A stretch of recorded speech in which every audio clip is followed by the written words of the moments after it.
Now, what's interesting about that is it would take this drop right here to convince people. They're not going to be, if you're not already convinced, you're not going to be convinced until after another lower high, right? I think that's fair to say. You're either convinced we're in a bear market, or you think that all season's right around the corner, right? It seems like that's what most people's camps are in. I think the people that are more likely to think that the bull market continues are the ones that keep on promising alt season.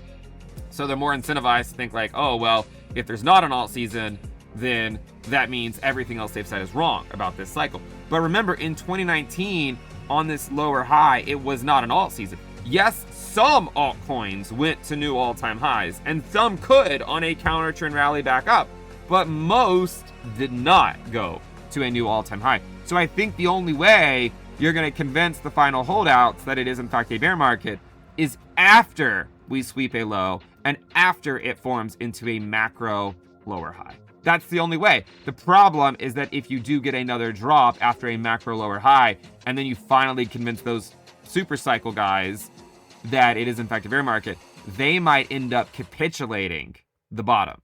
Because in 2019, after you had that macro lower high, you only had one more lower low before you could have argued that the bull market was continuing, and then we just got hit by a pandemic-induced recession.